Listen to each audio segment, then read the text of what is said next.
사랑하는 동역자 여러분, 응답은 내가 원하는 답을 내놓는 자판기가 아닙니다.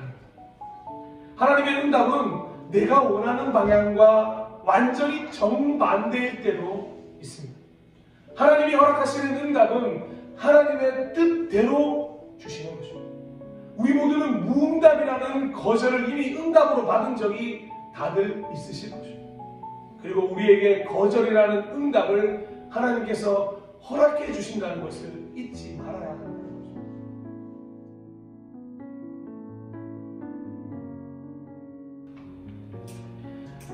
너는 내게 부르짖으라. 내가 내게 응답하겠다. 우리는 이 예레미야 33장 3절 말씀을 의지하여 하나님께 기도합니다. 조금도 의심하지 말고 믿고 구해라. 우리는 야고보서 1장 6절 말씀을 마음에 품고 우리가 할 수 있는 대로 믿음을 가지고 의심하지 않고 하나님께 기도를 합니다. 반드시 응답해 주실 것이라는 확신. 그 확신이 없다면 그 누가 기도할 수 있겠습니까? 그저 산속에 울려 퍼지는 메아리 정도로만 끝나는 게 우리의 기도가 되지 않을까요? 그냥 아무도 응답해 주지 않으면 마음의 호소로 끝나는 게 우리 기도가 아니겠습니까? 하지만 기도하는 가장 큰 이유가 있다면 하나님께서 반드시 응답해 주시겠다는 응답에 대한 기대가 있기 때문일 것입니다. 하나님께서도 분명히 약속하셨습니다. 너희가 기도하면 나는 응답하겠노라 라고 말씀합니다. 그런데 바로 이 응답과 관련되어서 우리 모두에게는 조금 삐뚤어진 믿음을 있다는 것을, 그 믿음을 소유하고 있다는 것을 종종 발견하곤 합니다. 더 자세하게 말씀드리자면 기도에 대한 응답을 철저히 나의 주관으로 이해하고 있다는 큰 문제를 가지고 있다는 것입니다. 더 쉽게 말씀드리자면 내가 드린 기도대로만, 내가 받고 싶은 응답대로만, 딱 그대로만 응답이 이루어지기를 간절히 바라고 있다는 것입니다.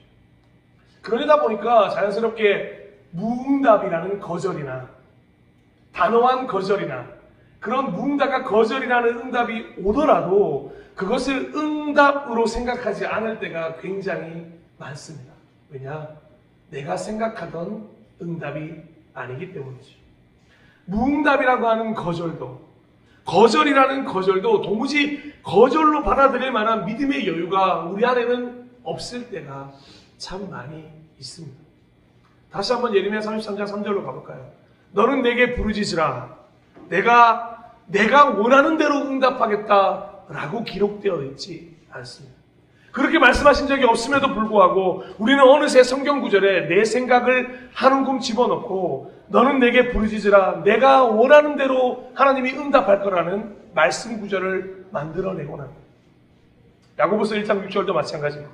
조금도 의심하지 말고 믿고 구하면 내가 원하는 대로 될 것이다 라고 기록되어 있지 않음에도 불구하고 우린 수많은 영화와 책을 보면서 마치 하나님도 그래야 할 것처럼 기도와 소원이라는 영역을 혼돈하게 될 때도 있다는 것입니다. 사랑하는 동역자 여러분, 응답은 내가 원하는 답을 내놓는 자판기가 아닙니다. 하나님의 응답은 내가 원하는 방향과 완전히 정반대일 때도 있습니다. 하나님이 허락하시는 응답은 하나님의 뜻대로 주시는 것입니다.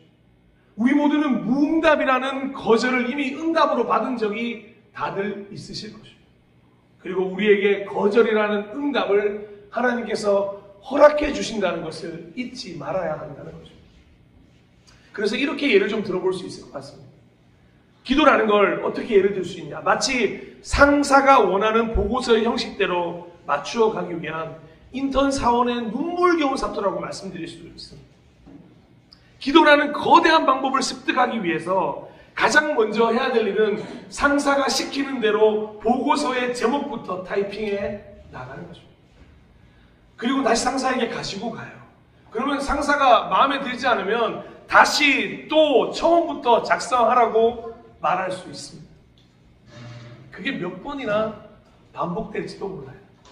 그런데 상사가 다시 작성해오라고 해서 화를 내거나 기분 나빠하는 사원은 없어야 할 것입니다. 왜냐하면 그것을 배워야만, 그 회사의 방법을 배워야만, 그 거절을 통해야만 제 역할을 할 수 있는 인턴이라는 꼬리표를 떼고 정식 직원이 될 수 있기 때문입니다.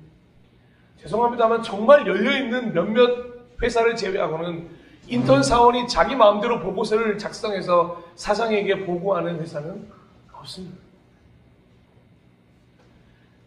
정해진 룰이 있고 방법이 있다는 거죠. 그 룰에 어긋날 때는 당연히 거절당하는 거죠. 그리고 그 룰에 얼마나 가까이 보고서를 작성하냐에 따라서 상사의 얼굴에 웃음꽃이 피는 것을 볼 수 있게 되는 거죠. 여기서 우리 그 일을 하고 계시는 집사님이 계셔서 얼마나 회사의 오퍼에 맞게 그걸 잘 준비하냐에 따라서 그 일을 따내냐 못 따내냐가 달려있다. 우리가 할 수 있는 방법은 하나일 겁니다.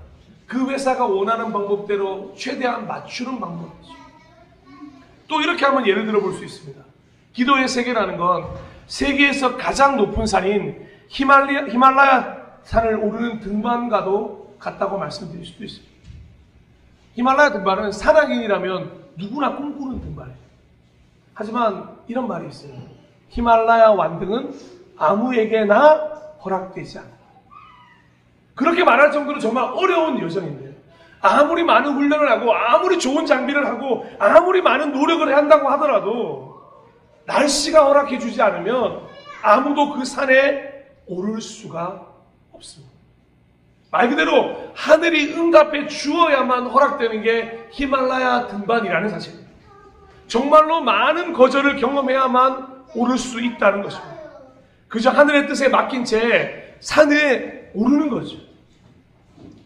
하늘이 거절하면 정말 방법이 없습니다. 그때 할 수 있는 유일한 방법이 뭘까요? 하늘을 받아들이고 하산하는 방법밖에 없는 것입니다. 또 하나의 예를 들어드리겠습니다. 우리는 가정이라는 환경 속에서 가장 먼저 이 기도의 세계, 특별히 거절과 무응답이라는 세계를 맛볼 수가 있습니다. 가족은 가족 구성원이 하고 싶은 대로 마음대로 할 수 있다고 결국 유지될 수 있는 공동체가 아닙니다. 부모는 부모대로, 자녀는 자녀대로, 칭찬, 사랑, 격려는 물론이거니와 때로는 서로의 무응답과 거절 속에서 서로 원하는 방법에 몸과 마음을 맞추어가며 하나가 되어가야 되는 공동체가 저는 가정이라고 생각합니다. 그래서 가정에서부터 거절에 익숙해지는 것을 반드시 배울 수 있어야 합니다. 부모는 자녀에게 정당하고 건강한 거절을 가르칠 수 있어야 하고 자녀는 그 거절을 자신을 위한 것으로 받아들이고 이해하게 될 때 가장 작은 사회로부터 거절의 소중함을 배울 수 있게 된다는 것입니다. 여러분들의 가정은 어떻습니까? 거절을 잘 가르치고 계십니까? 사랑하는 우리 어린 세대 여러분들은 거절을 잘 배우셨습니다. 실제로 우리나라에 있는 60년대, 70년대 태어나신 분들은 가장 어려운 게 바로 이 거절에 대한 이야기라고 합니다. 거절받는 게 익숙하지가 않아요. 솔직히 자신은 한 번도 거절 없이 순종의 삶을 살아오셨는데 그의 자녀들, MZ세대들은 거절이 주특기가 된 사회 세대, 한 번도 거절해 본 적 없는 세대와 거절만을 너무도 잘 알고 있는 이 세대가 만나니 어찌 세대 간의 갈등이 생기지 않을 수 있겠습니까? 사랑하는 60년대, 70년대 여러분, 진심의 마음으로 위로를 드립니다. 지금이라도 이 건강한 거절을 가르치시고 배우시기를 소망합니다. 누군가가 그래서 저한테 하나님의 거절이 그리스도인들에게 유익한가? 라고 만약에 질문이 온다면 저는 정말 진심을 다해서 적극적으로 아멘이라고 좀 말씀드리고 싶습니다. 나아가 최대한 하나님의 무응답과 거절에 익숙해지셔야 한다고 저는 말씀드리고 싶습니다. 하나님이 우리에게 하시는 거절과 무응답이야말로 가장 건강한 무응답과 거절이기 때문에 그렇습니다.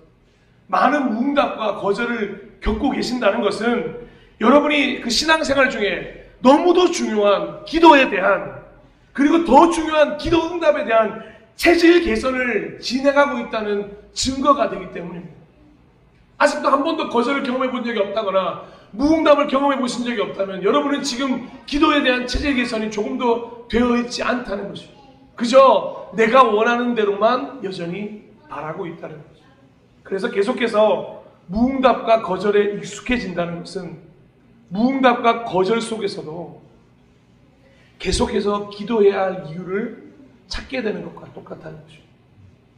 결국 가장 중요한 것은 매주 말씀드립니다만 기도하는 거죠. 기도를 해야만 허락이든 거절이든 무응답이든 경험할 수 있게 되는 거예요. 하나님께서 필요하신 것이라면 허락하실 것이고 필요하지 않는 것이라면 거절하실 거라는 걸 믿게 된다면 우리의 삶에 가득한 안개를 이렇게 거치게 만드는 가장 좋은 와이퍼가 뭐냐면 바로 거절과 무응답. 하나님이 거절하실 때 두려워하지 마십시오. 하나님이 무응답하실 때 그 무응답이라는 거절을 하실 때 오히려 우리 삶에 필요 없는 것들을 걷어내주고 계신다는 것, 내 삶에 내 신앙에 지금 필요 없는 것들을 걷어내주고 계신다는 믿음을 가져야 한다는 거죠. 그래서 다시 한번 말씀드립니다만 기도하면서 거절과 무응답에 익숙해지는 여러분이 되시기를 축복합니다. 그리고 거절과 이 무응답이라는 거절에 좀 익숙해지기 위해서 세 가지를 좀 나누고 싶습니다. 첫 번째는 응답이 하나님의 고유 권한이라는 사실입니다.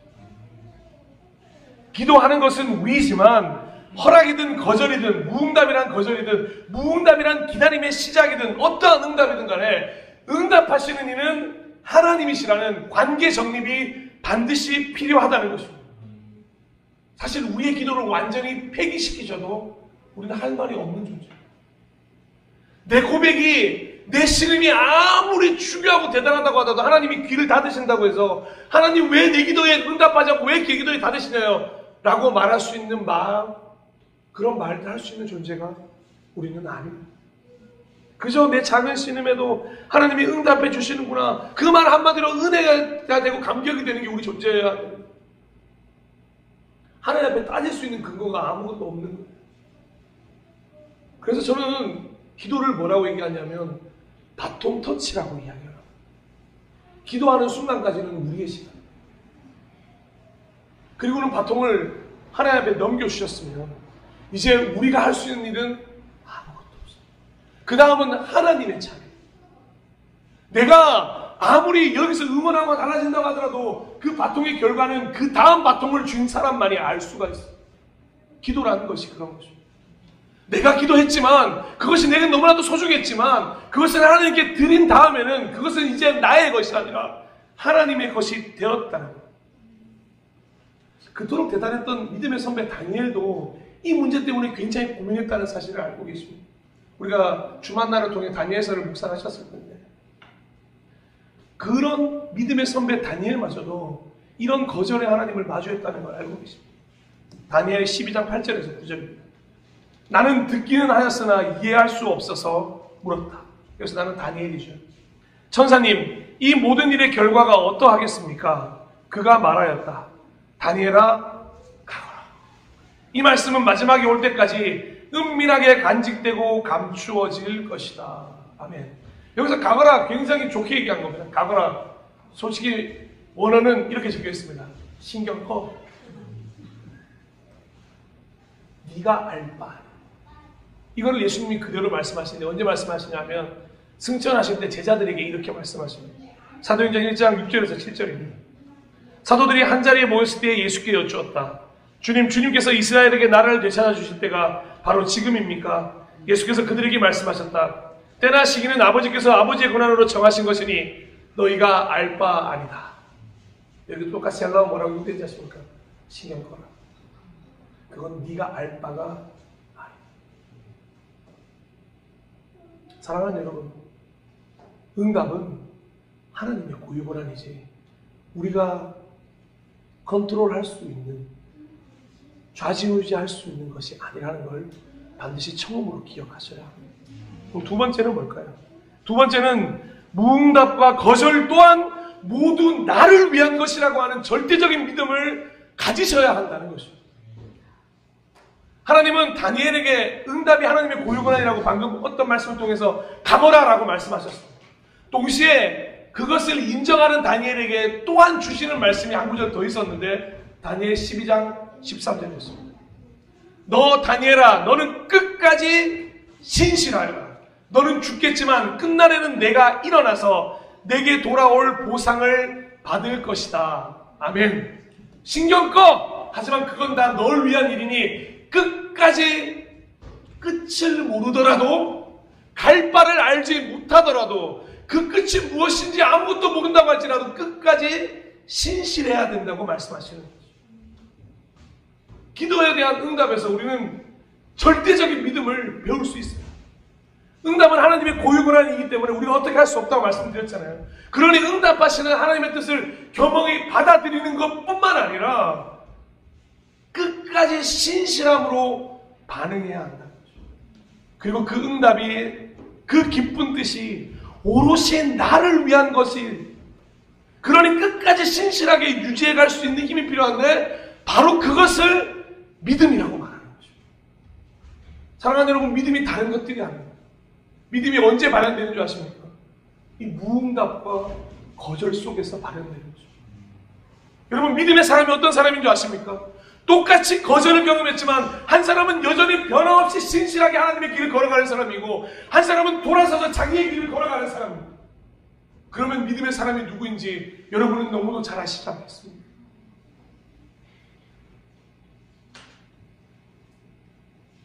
마태복음 7장 9절에서 11절에 아주 중요한 기록이 있습니다.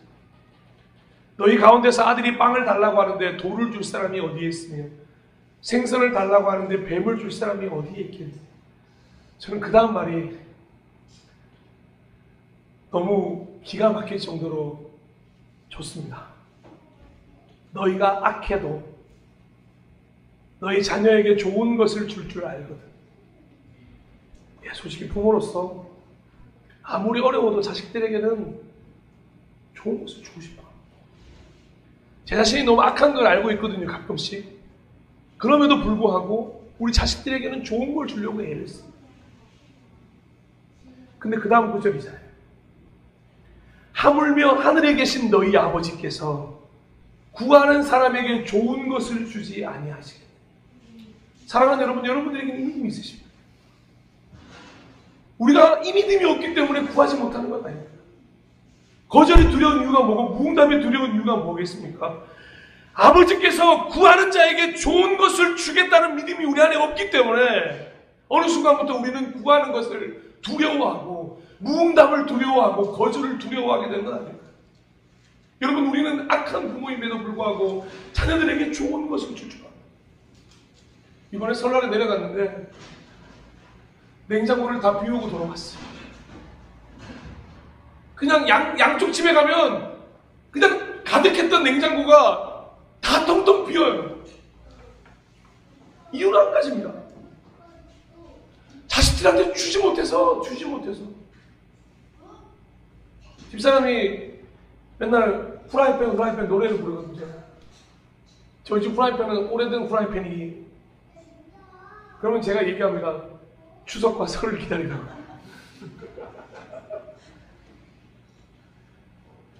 아니나 다를까 이번 설에도 후라이팬을 2개나 주시더군요.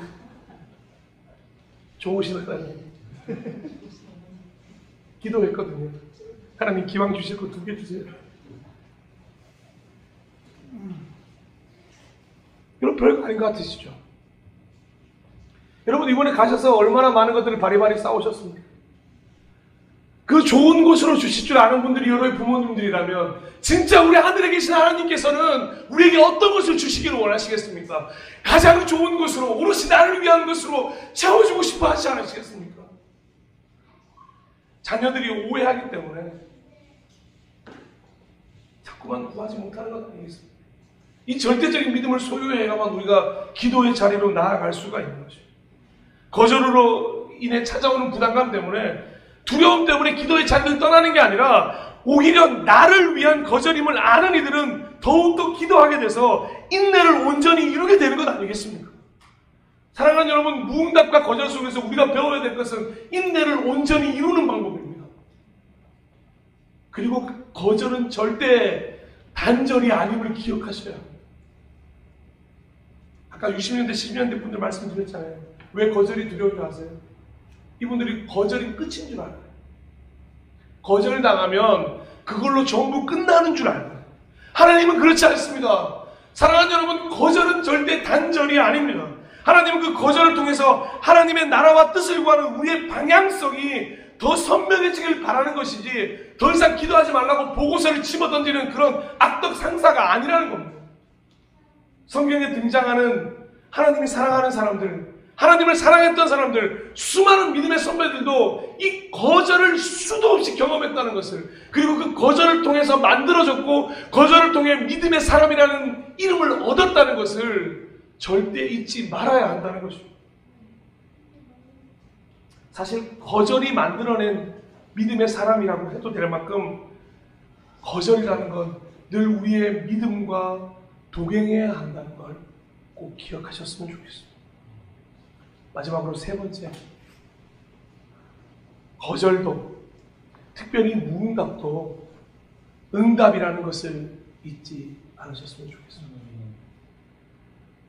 무응답에, 거절에도 익숙해져야 될 가장 큰 이유는 그 역시 응답이기 때문에 그렇습니다. 사랑하는 여러분, 기도했지만 아무런 음성이 들리지 않으십니까? 오랜 시간 동안 아무 응답도 없으십니까? 같은 기도 제목으로 아무리 기도해도 허락되어지지 않는 일이 있으십니까? 죄송합니다만 이미 거절하신 것일 수 있습니다. 제가 거절했다고 단언해서 말씀드리기는 참 죄송합니다만 이미 무응답이라는 거절로, 단호한 거절로 여러분에게 거절하신 것일 수 있습니다.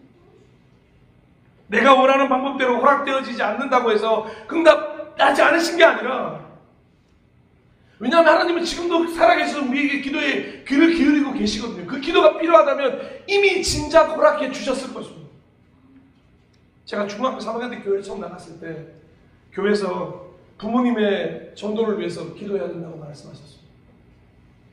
기도를 했습니다. 몇 년이 걸린 줄 아십니까? 21년이 걸렸습니다.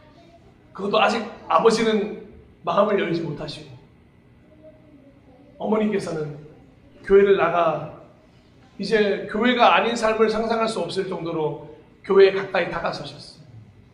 너무 신기한 건 뭔지 아세요? 저희 어머니가 방송에 이런 얘기 들으면 죄송합니다만 술 고래셨거든요. 정말 끝장나게 드시는 분이시죠. 근데 술을 끊으셨어요. 다른 주님으로 체험을 하고 계십니다. 여러분은 웃으실지 모르겠지만 저한테는 눈물겨운 기도의 사투였어요. 20년 기도해도 안 들어주시더라고요. 너무하잖아요. 정말 하나님, 그래도 제가 목사인데 제 기도 정도는 들어줘야 되는 거 아닙니까? 아니, 그런 거 다 필요 없어요. 그냥 그때는 거짓말하세요. 솔직히 거절이야 100번 양보하겠습니다. 그런데 여러분, 더 답답한 상황이 뭔지 아시죠? 이 무응답이라는 녀석 때문에 답답하신 분들 얼마나 많이 계신 줄 압니다. 무응답을 보면서 야, 언제쯤 응답하실까 고민하는 분들이 있지 않으십니까? 다시 한번 말씀드릴게요. 무응답으로 이미 응답하신 것이니 이제 기도의 방법을 바꾸셔야 돼요. 제가 그때 부모님의 구원을 위해서 기도하다가 이런 생각이 들었습니다. 어머니한테 배수의 진을 치자. 제가 2007년도에 목사 안수를 받았는데, 2017년도에 하나님, 2017년도에 목사 안수 받을 때 어머니께 말씀드리겠습니다. 목사 안수 받는 날부터는 교회 다니기로, 아니면 어머니 보지 않겠다. 정말 진심으로 그렇게 기도했습니다. 근데 어머니께서, 여러분 별로 안 신기하실지 모르겠지만 제가 목사 안수 받은 다음 주부터 지금까지 한 번도 교회를 빠진 적이 없어요. 제 기도의 방향성은 솔직히 교회 다니는데 내 부모님 교회 안 다니는 게 부끄러웠어요. 전도사인데 야, 너 부모가 교회도 안 다니냐? 그게 부끄러웠어요. 제 어머니랑 아버지라는 영혼을 사랑하는 마음이 아니라, 정말 그분들이 하나님 만나서 구원받았으면 좋겠다는 그 마음이 아니라, 그냥 교회 다니면서 좀 이름이라도 좀 가지고 있자. 우리 나도 내 부모님 어디 가서 장로님 권사님 얘기 좀 하자. 솔직히 그 마음이었어요.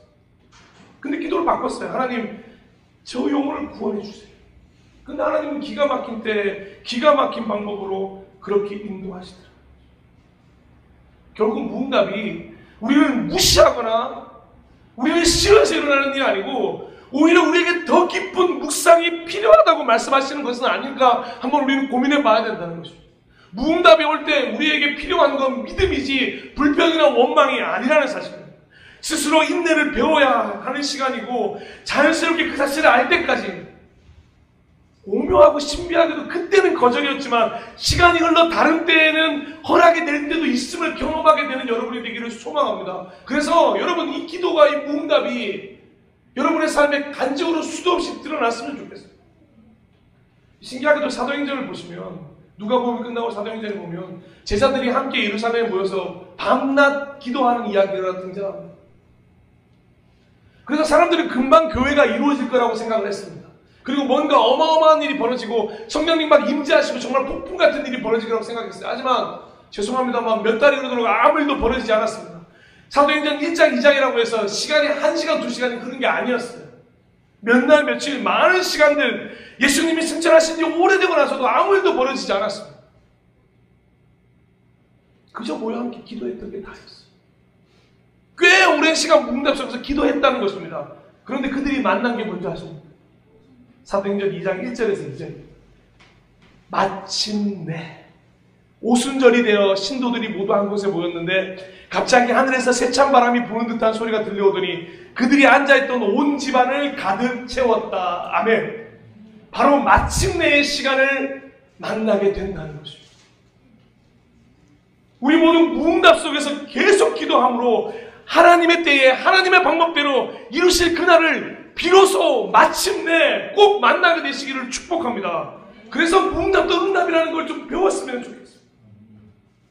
그래서 무응답일 때도 계속해서 기도할 수 있어야 하고 하나님이 이루실 때까지 그게 막 온전히 허락이든 거절이든 분명해질 때까지 선명해질 때까지 오히려 이어지는 이 기도의 줄다리기 타임을 힘든 경쟁이 아니라 하나님과 신나는 놀이 한 판으로 받아들이고 한번 하나님과 즐겁게 놀아보시는 시간이 되면 어떨까 하는 거예요.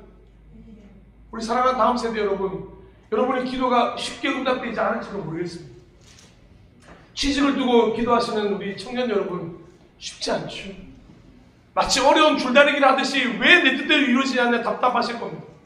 근데 그 기도를 즐기시기를 축복합니다. 그리고 그 기도 끝에서 하나님이 이루어 주실 것들을 반드시 만나셨으면 좋겠습니다.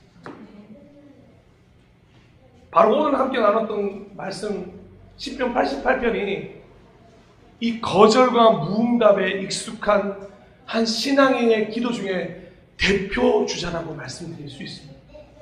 아유, 이 내용 한번 읽어보십시오. 얼마나 구구절절 힘든 내용인 줄 아십니까? 뭐 익숙하면 그냥 답답함처럼 보일 수 있고 이런 표정을 지으면 그냥 간절히 하나님을 찾으며 기도하지만 도무지 응답하지 않는 하나님에 대한 원망이 녹아있는 것 같은 게 바로 이 시편 88편이거든요. 그래서 뭐라고 얘기한다고요? 다시 한번 14절입니다. 우리 다 함께 한번 읽어볼까요? 시작! 주님 어찌하여 주님은 나를 버리시고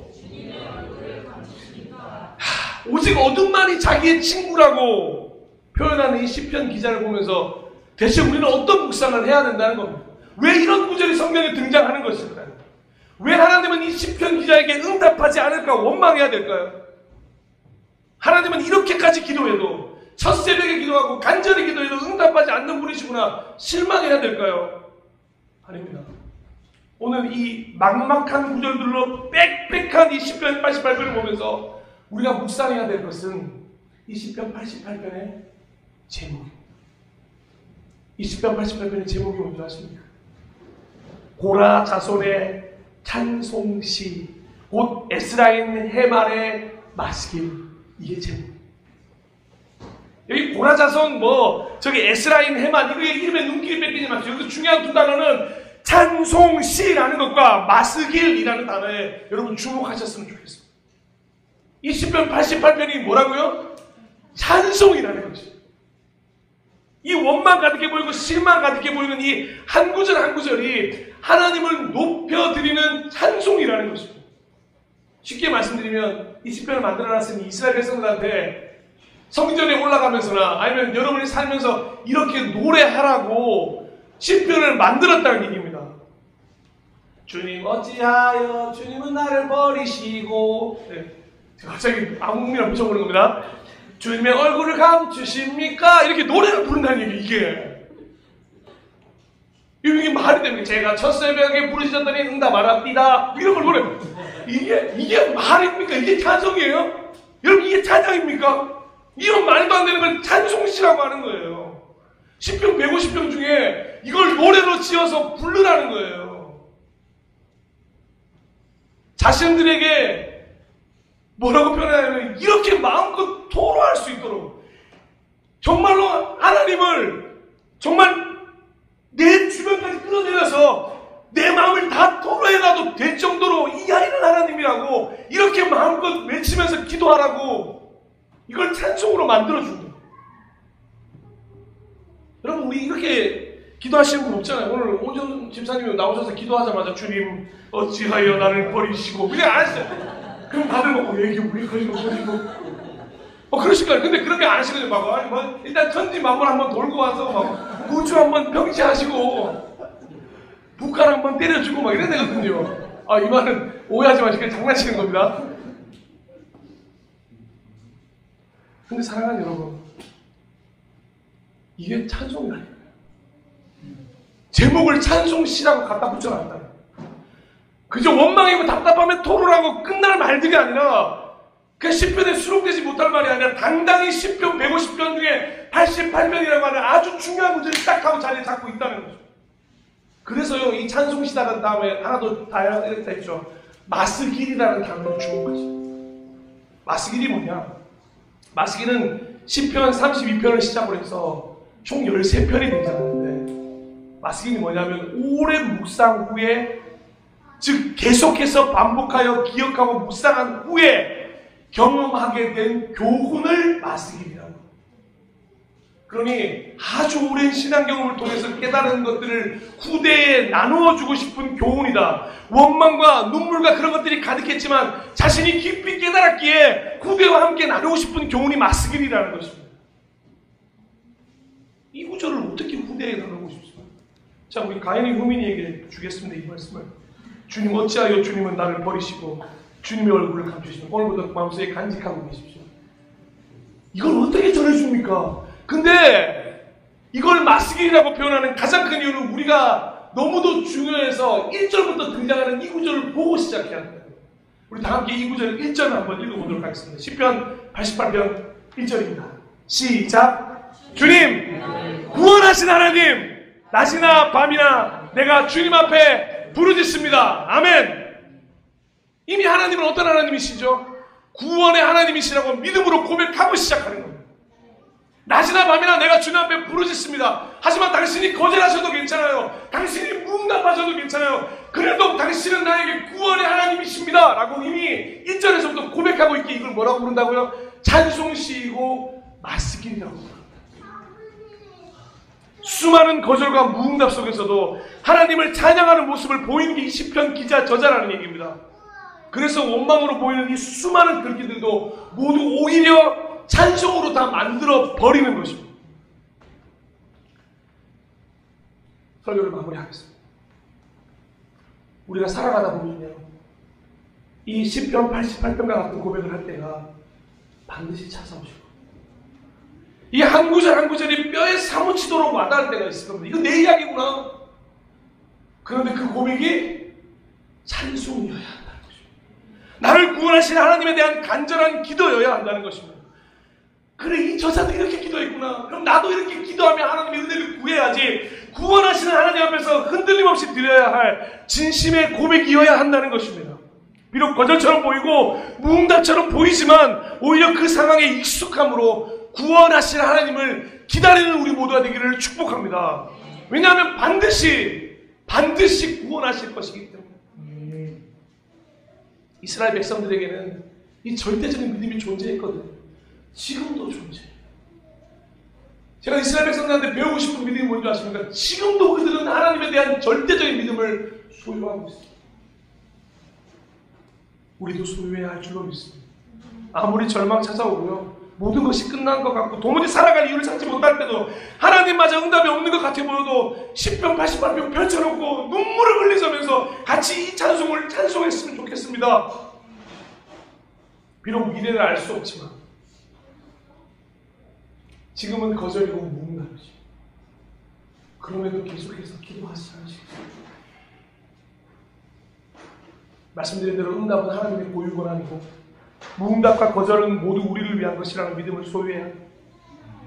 그렇게 마지막으로 다시 한번 더 권면드립니다. 우리 거절 속에서도 무응답 속에서도 끊임없이 기도의 자리로 나아갔으면 좋겠습니다. 그래서 마지막으로 이 말씀을 좀 나누고 싶은데요. 우리 모두 자신에게 이렇게 선포하며 좀 고백했으면 좋겠는 말씀이 있어서 가지고 왔습니다. 시편 62편 5절에서 8절인데요. 여기서 다른 누군가가 아니라 나에게 선포하시는 고백이 좀 되었으면 좋겠습니다. 시편 62편 5절에서 8절 천천히 한 절씩 고백하기를 원합니다. 함께 하겠습니다. 내 영혼아 잠잠히 하나님만 기다려라. 내 희망은 오직 하나님께만이다.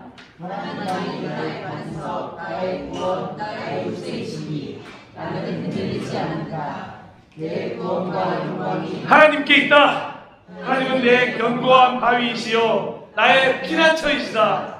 하나님만이 우리의 피난처이시니 백성아 언제든지 그만을 의지하고 그에게 너희의 속마음을 털어놓아라. 아멘. 사랑하는 동역자 여러분, 언제나 그만을 의지하고 여러분의 속마음을 하나님께 털어놓게 되시기를 간절히 축복합니다. 우리 그런 마음으로 이 시간 고백하며 나아갈 텐데요. 우리 하나님이시여 하나님이시여 주는 나의 하나님이시로다 라는 고백 함께 드리면서 하나님의 마음 깨닫고 함께 기도하기로 합니다.